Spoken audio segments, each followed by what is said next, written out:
नमस्ते दोस्तों। आज हम लोग बात करेंगे भारतीय राज्य व्यवस्था के लिए। भारतीय राज्य व्यवस्था मतलब इंडियन पॉलिटी। हम लोग शुरू करते हैं इंडियन पॉलिटी की स्टार्टिंग से। इंडियन पॉलिटी क्या हो गया? ये एक हो गया कानून के बारे में जानना। इंडियन पॉलिटी जैसे इंडियन कॉन्स्टिट्यूशन हो गया, ये भी इसी के अंदर में आता है।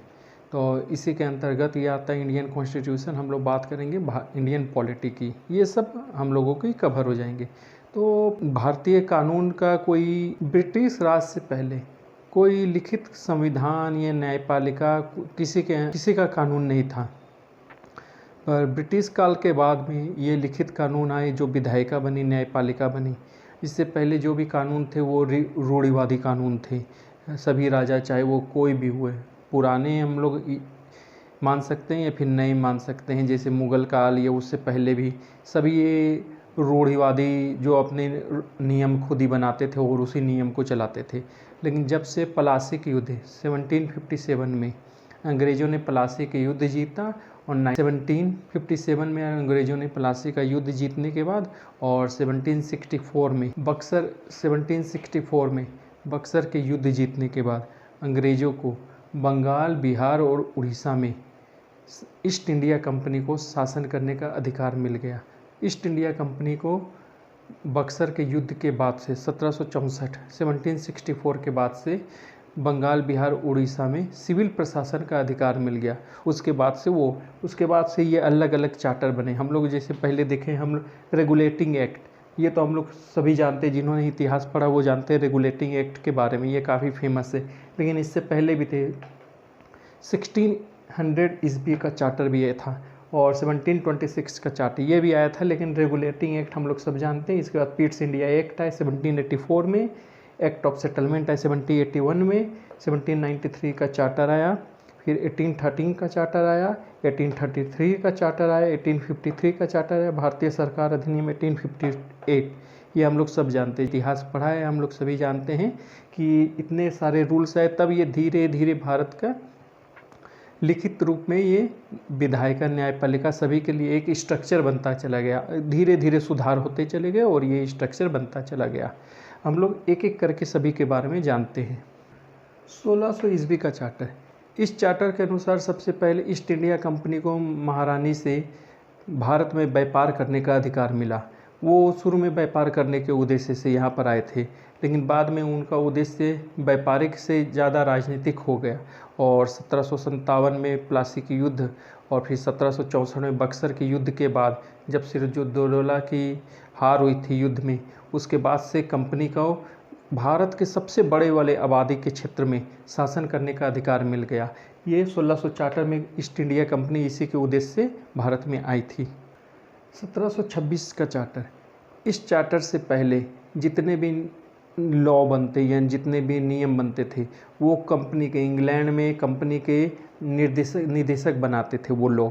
लेकिन 1726 के चार्टर के बाद गवर्नर बॉडी, जो उसकी न्यायपालिका बॉडी थी, उसे अधिकार मिल गया बनाने के लिए। ये कहाँ कहाँ पर मिला?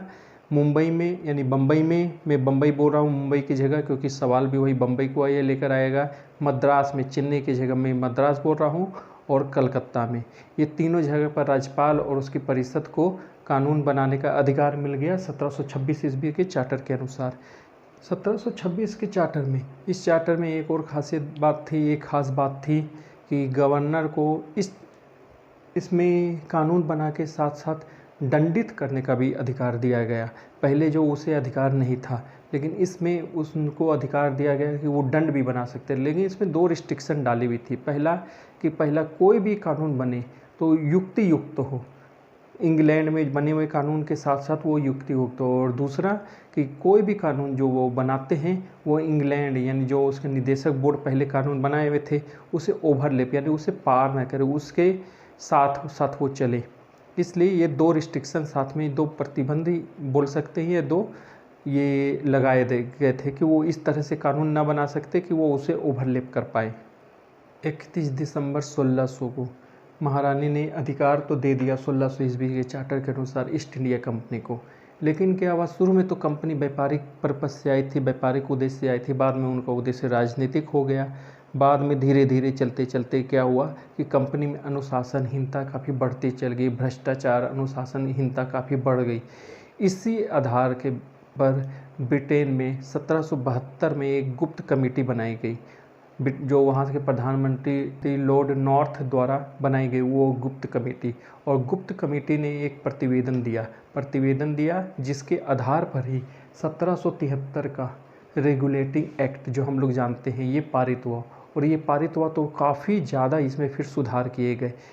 तो जो सुधार किए गए हम लोग उसको जानते हैं। सबसे पहला किया गया, मद्रास, मुंबई और कलकत्ता की ये प्रेसिडेंसी पहले अलग अलग थी। अब इस रेगुलेटिंग एक्ट से मद्रास और मुंबई के प्रेसिडेंसी को कलकत्ता के प्रेसिडेंसी के अधीन कर दिया गया और गवर्नर जनरल बना दिया गया, जो वो तीनों के अंतर्गत कोई भी कानून बना सकता था। दूसरा एक सुधार किया गया कि कोलकाता में उच्चतम न्यायालय बनाया गया। उच्चतम न्यायालय बनाया गया, उसे फौजदारी, दीवानी, कानून अधिकार दिए गए और एक न्यायाधीश और 3 अपर न्यायाधीश वहाँ पर रखे गए कलकत्ता उच्च न्यायालय में। लेकिन अगर किसी को कलकत्ता उच्च न्यायालय के उसके ऊपर भी अपील करनी होती तो वो फिर प्रिवी काउंसिल में अपील कर सकते थे। तो कलकत्ता उच्च न्यायालय बनाया गया यही रेगुलेटरी एक्ट के अंतर्गत। इसमें एक और सुधार किए गए कि कंपनी के संचालक बोर्ड, जिसमें पहले 24 मेंबर थे और कोई भी जो यहाँ भारत से वापस जाता था वो 2 वर्षों के बाद ही कंपनी का संचालक मंडल का सदस्य बन सकता था। और एक चौथा जो सबसे ज़्यादा ज़रूरी किया गया कि कंपनी के मामलों में ब्रिटिश संसद को हस्तक्षेप करने का अधिकार दिया गया। अब ब्रिटिश संसद कंपनी के किसी भी मामले में हस्तक्षेप कर सकती थी। ये 1773 के रेगुलेटिंग एक्ट के अंतर्गत ही किया गया। और हम सभी जानते हैं कि गवर्नर जनरल जो वारेन हेस्टिंग्स, जिसे भारत का सब प्रथम गवर्नर जनरल भी बोला जाता है, ये रेगुलेटिंग एक्ट के अंतर्गत ही उन्हें बनाया गया। तो इसमें 2 सबसे बड़े हुए, एक गवर्नर जनरल को बनाया गया और दूसरा कलकत्ता में उच्च न्यायालय की स्थापना की गई रेगुलेटिंग एक्ट के। ये क्वेश्चन आते हैं बहुत बार, ऑब्जेक्टिव्स क्वेश्चन रहते हैं जो मल्टीपल चॉइस क्वेश्चन हम लोग बोलते हैं, वो आते हैं। इसमें ये जरूर आते हैं कि उच्चतम न्यायालय किस एक्ट के अंतर्गत स्थापित किया गया या फिर भारत का प्रथम गवर्नर जनरल कौन था, वो कब बने। ये सब 1773 रेगुलेटरी एक्ट के अंतर्गत ही बने हैं, ये नोट कर सकते हैं आप चाहे तो। जैसे हम लोग सब जानते हैं कि कोई भी कानून पूरा नहीं होता है, कुछ खामियां किसी भी कानून में, किसी भी चीज़ों में रही जाती है। वही हुआ रेगुलेटिंग एक्ट के साथ। तो जब रेगुलेटिंग एक्ट बनाया गया तो इसके बाद ही ना ये पिट्स इंडिया एक्ट 1784 11 सालों के बाद लाया गया। क्यों? क्योंकि इसमें भी खामियां थी, उसे दूर करने के लिए इसे लाया गया। इसमें ज़्यादा सुधार तो नहीं किए गए। एक सबसे ज़रूरी किए गए कि कंपनी के किसी भी आदमी को, किसी भी पर्सन को उपहार लेने पर प्रतिबंध लगा दिया गया, जो पिट्स इंडिया एक्ट में आया गया। और दूसरा कि प्रांतीय शासन को केंद्रीय शासन के अधीन कर दिया गया। अब वो प्रांतीय शासन कोई भी डिसीजन खुद से नहीं ले सकते थे, वो केंद्रीय शासन के अंतर्गत आ गए थे पिट्स इंडिया एक्ट के अंतर्गत। पिट्स इंडिया एक्ट से पहले भी एक और कानून लाया गया था, वो था एक्ट ऑफ सेटलमेंट। लेकिन एक्ट ऑफ सेटलमेंट को क्यों लाया गया?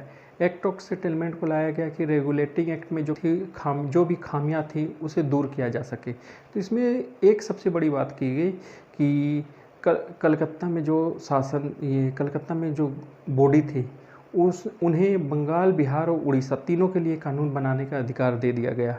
ये एक्ट ऑफ सेटलमेंट के अनुसार ये अब वो तीनों के लिए कानून तो बना ही सकती थी और एक वो प्रेसिडेंसी कानून भी बना सकती थी बम्बई के लिए और मद्रास के लिए। तो ये उनके अंतर्गत आ गया इसी एक्ट ऑफ सेटलमेंट के अंतर्गत। इसी एक्ट ऑफ सेटलमेंट में अब हो गया कि कलकत्ता की सरकार अब बंगाल, बिहार और उड़ीसा के लिए कानून बना सकती थी।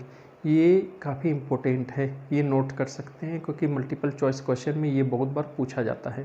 1793 का चार्टर। 1793 के चार्टर में कुछ खास तो नहीं किया गया, सिर्फ एक किया गया कि इसमें पुराने जितने भी कानून आए थे सभी की अच्छी खूबियाँ जो थी उन्हें शामिल कर लिया गया और जो भी खामियां थी उन्हें बाहर कर दिया गया।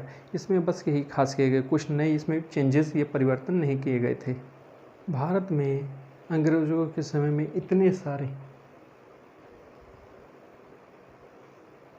इतने सारे कानून लाने के बाद भी काफ़ी सुधार नहीं हुआ। कंपनी के अधिकार तब भी बना रहा था। कंपनी की आर्थिक स्थिति खराब हो रही थी, ईसाई मिशनरियों द्वारा धार्मिक स्वतंत्रता की मांग की जा रही थी, धार्मिक प्रचार की मांग की जा रही थी। लॉर्ड वेलीजली जो उस समय थे गवर्नर जनरल थे, लॉर्ड वेलीजली उस समय के गवर्नर जनरल थे, उनकी आक्रामक नीतियाँ थी। उसके कारण यहाँ पर ये मांग की जा रही थी नया कोई कानून, नया कोई चार्टर लाया जाए जिससे फिर से सुधार किए जाए। तो फिर उस समय 1813 का चार्टर लाया गया। इसमें क्या किया गया? इसमें क्या गया कि कंपनी के एक अधिकार समाप्त कर दिए गए। अब कंपनी को एक मोनोपोली, कंपनी की जो मोनोपोली थी वो ख़त्म कर दी गई, क्योंकि उसमें काफ़ी भ्रष्टाचार, आर्थिक स्थिति दयनीय हो रही थी, ये सब काफ़ी विसंगतियाँ आ गई थी। और दूसरा, ईसाई मिशनरियों को धार्मिक प्रचार करने की स्वतंत्रता दे दी गई। इसी 18 के चार्टर के अनुसार ईसाई मिशनरी अब भारत में धार्मिक प्रचार कर सकते थे, उन्हें स्वतंत्रता दे दी गई पूरी तरह से, या वो अब खुलकर प्रचार कर सकते हैं। इसी 1813 के चार्टर के अनुसार अब ये सुनिश्चित किया गया कि भारत में शिक्षा पर 1 लाख रुपए सालाना व्यय किए जाएंगे, यानी खर्च किए जाएंगे। 1 लाख रुपए सालाना की शिक्षा पर व्यवस्था की गई। और एक और कानून बनाया गया कि अब अंग्रेज़ों को कंपनी के व्यय पर 20,000 सैनिक रखने का अधिकार दे दिया गया। 1813 के चार्टर के अनुसार 20,000 सैनिक कंपनी के व्यय पर ये अंग्रेज़ों को रखा जा सकता था भारत में। इससे पहले ये व्यवस्था नहीं थी। तो ये 2-3 महत्वपूर्ण इसमें चेंजेस आए थे इस चार्टर से। 1813 के जो चार्टर आए थे, 1813 के चार्टर में जो शक्तियाँ दी गई थी, अब ये सभी एक्ट के पास होने पर जो शक्तियाँ अंग्रेज़ों को मिली थी, इससे धीरे धीरे पूरे भारत में अब अंग्रेज़ों का शासन स्थापित होने लग गया था। मध्य भारत, भोपाल, इंदौर, ग्वालियर, इन सभी जगहों पर 1830 के आते आते अंग्रेज़ों का शासन स्थापित हो गया था। वो कंप्लीट पूरे मध्य भारत पर अधिकार स्थापित कर लिए थे। फिर इसके बाद 1833 का चार्टर लाया गया, जिसके कारण और नए कानून और नए अधिकार लाए गए। इस अधिकार में लाया गया कि गवर्नर जनरल की जो बॉडी थी उसे कानून बनाने का अधिकार दे दिया गया, लेकिन वो जो कानून बना सकती थी वो नियंत्रक मंडल के कानून के ऊपर नहीं जा सकते थे, उन्हें नियंत्रक मंडल के कानून के अधीन ही रहना था। और दूसरा, गवर्नर जनरल को पूरे भारत में कानून बनाने की परमिशन मिल गई थी। इसी 1833 के चार्टर के अनुसार गवर्नर जनरल अब पूरे भारत के लिए कानून बना सकते थे। और इसमें दूसरे जो महत्वपूर्ण चेंजेस किए गए थे वो हैं, एक और महत्वपूर्ण इसमें परिवर्तन किया गया था कि कंपनी के अधीन, कंपनी का जब वो काफ़ी व्यापक प्रसार हो गया था भारत में, तो कंपनी के अधीन जितने भी भारतीय या अंग्रेज आते थे, जितने भी ब्रिटिश नागरिक थे या भारतीय नागरिक थे वो आते थे, उन्हें अब रंग, जन्म स्थान या किसी भी आधार पर कंपनी में यानी नौकरी पाने या सेवाओं करने के लिए रोका नहीं जा सकता था। वो इसी चार्टर के अनुसार उन्हें अधिकार दिए गए। और इसके बाद एक और महत्वपूर्ण परिवर्तन किया गया कि जितने भी सभी भारत में केंद्रीकरण को बढ़ावा दिया गया है। केंद्रीकरण की जो भारत में प्रचलित रूढ़िवादी थी उसे सभी को संहिताबद्ध करने के लिए एक आयोग का गठन किया गया, जो सभी रूढ़िवादी, सभी प्रचलित मान्यताओं को संहिताबद्ध करे, गठित करे, और उसके लिए गठित करने के लिए एक आयोग बनाए। और लॉर्ड मेकाले थे जिन्हें इस आयोग का चेयरमैन या अध्यक्ष बनाया गया। 1833 के चार्टर ने कुछ विसंगतियाँ, कुछ कमियाँ वो दूर की, फिर भी इसमें कुछ कमियाँ, कुछ विसंगतियाँ रह गई थी। भारत में भेदभाव, जैसे रंग या जन्म स्थान पर नौकरी में जो भेदभाव हटाया गया, उसके अनुसार भेदभाव भी काफ़ी कम हुआ। फिर भी 1853 के चार्टर के लिए लॉर्ड डलहौजी ने एक रिपोर्ट पेश की थी। लॉर्ड डलहौजी की रिपोर्ट के अनुसार ही 1800 चार्टर का एक नियम लाया गया। इसमें काफ़ी चेंजेस, काफ़ी परिवर्तन किए गए, नए नए कानून लाए गए। सबसे महत्वपूर्ण क्या था, बंगाल के लिए गवर्नर जनरल की व्यवस्था की गई।